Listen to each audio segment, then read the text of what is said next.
بسم الله الرحمن الرحيم. السلام عليكم ورحمة الله وبركاته. مرحبا بكم على قناة أخبار العالم.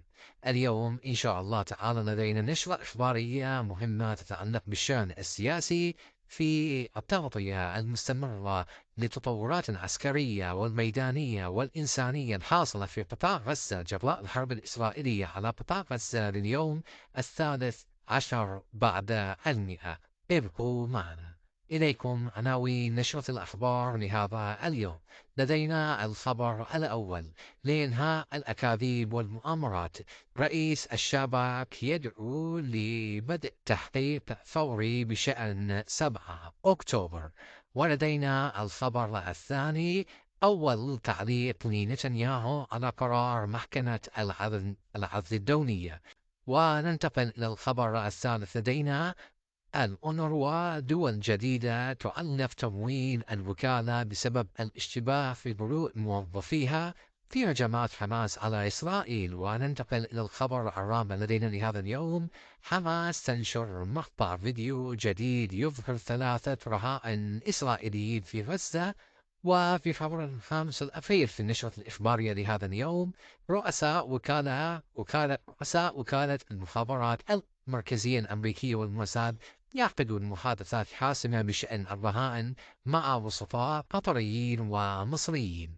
ابقوا معنا. أهلا بحضراتكم مرة أخرى من العناوين إلى التفاصيل. لدينا الخبر الأول: لإنهاء الأكاذيب والمؤامرات، رئيس الشباك يدعو لبدء تحقيق فوري بشأن 7 أكتوبر. في التفاصيل: دعا رئيس جهاز الأمن الداخلي الإسرائيلي الشباك روني بار الحكومة في بلاده إلى تشكيل لجنة تحقيق رسمية بشكل فوري لبحث الإخفاقات التي حدثت خلال الهجوم الذي شنته حماس على إسرائيل في 7 من أكتوبر الماضي. ونقلت القناة الثانية عشر الإسرائيلية أن بار طلب خلال جلسة المجلس الوزاري الأمني المصغر الخميس تكوين لجنة تحقيق حكومية الآن، مضيفا أن المواطنين في حاجة ماسة لحدود ذلك والشباك أيضا.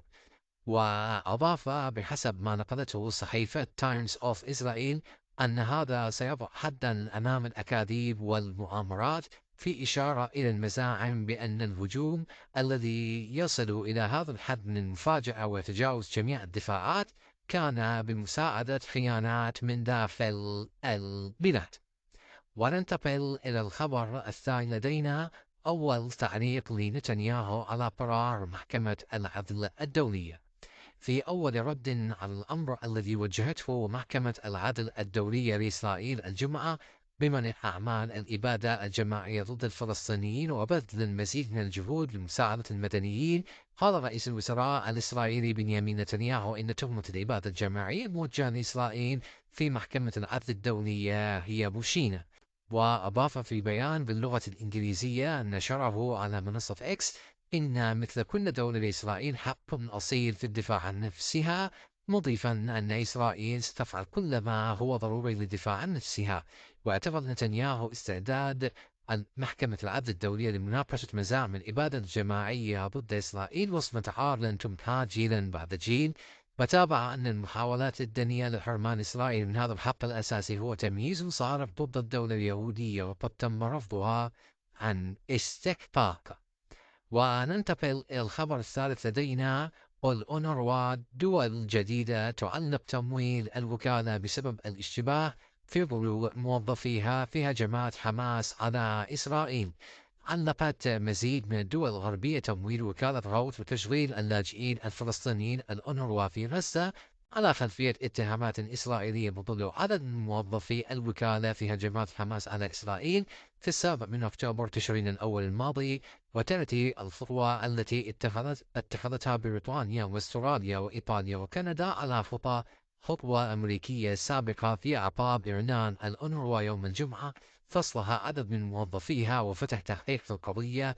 وأعلن المفوض العام للوكالة الأممية فيليب لازاريني أنه يجري تحقيقا كاملا، مضيفا أن أي موظف يتبين تورطه في أعمال إرهابية سيخضع للمساءلة كما صرح وزير الخارجية الإسرائيلي إسرائيل كاتس بأنه يسعى إلى وقف نشاط الأونروا في غزة في مرحلة ما بعد انتهاء الحرب. وقد كانت حركة حماس في وقت سابق قد أدانت هذا العمل من قبل منظمة الأونروا، ووصفته بأنه من الأعمال المشينة التي لا تأتي بفائدة على الشعب الفلسطيني. شكرا لحضراتكم على حسن استماعكم لنشرة أخبارنا لهذا اليوم. إذا أعجبكم هذا الفيديو الاشتراك والإعجاب، التعليق والمشاركة والمتابعة حتى يصلكم كل جديد إن شاء الله من فيديوهاتنا القادمة. لدينا الخبر الرابع: حماس تنشر مقطع فيديو جديد يظهر 3 رهائن إسرائيليين في غزة. في تفاصيل هذا الخبر يظهر المقطع الذي تبلغ مدته 5 دقائق جنديتين ومدنية يطلبن من الحكومة الإسرائيلية إعادتهن إلى ديارهن. ونشرت حركة حماس فيديو دعائي جديد يظهر 3 رهائن أحياء محتجزين في قطاع غزة، وتظهر المقاطع التي تم تحريرها وتبلغ مدتها 5 دقائق الجنديتين دانييل جلبو وكارينا أريف والمدنية دورون شتاين فير إيشر يطلبن من الحكومة الإسرائيلية إعادتهن إلى ديارهن. وتقول حماس أن الفيديو تم تصويره في اليوم 7 بعد 100 من الحرب، أي في وقت سابق من هذا الأسبوع. وننتقل إلى الخبر الخامس الأخير في النشرة الإخبارية لهذا اليوم: رؤساء وكالة المخابرات المركزية الأمريكية والموساد يعقدون محادثات حاسمة بشأن الرهائن مع وسطاء قطريين ومصريين. في التفاصيل: من المقرر أن يجتمع مدير الموساد ووكالة المخابرات المركزية الأمريكية مع رئيس الوزراء القطري في أوروبا في الأيام المقبلة لمناقشة وقف مؤقت لإطلاق النار في قطاع غزة وإطلاق سراح الرهائن، حسب ما قال مسؤولان مطلعان على الاجتماع يوم الخميس. سيجتمع مدير وكالة المخابرات المركزية الأمريكية ويليام بيرنز ورئيس الموساد ديفيد بارنيا مع رئيس الوزراء ووزير الخارجية القطري محمد ابن عبد الرحمن آل ثاني لمناقشة إطلاق سراح الرهائن 132 المتبقين الذين تحتجزهم حركة حماس في 7 من أكتوبر خلال هجوم حماس على الجنوب الإسرائيلي، ووقف مؤقت للقتال في القطاع الفلسطيني الذي مزقته الحرب التي تدخل الآن شهرها الرابع. وقال أحد المصادر إن رئيس المخابرات المصرية اللواء عباس كامل سيشارك أيضا في الاجتماع. وذكرت القناة الثانية عشر الإسرائيلية أن رئيس الشباك رونين بار سيكون حاضرا أيضا.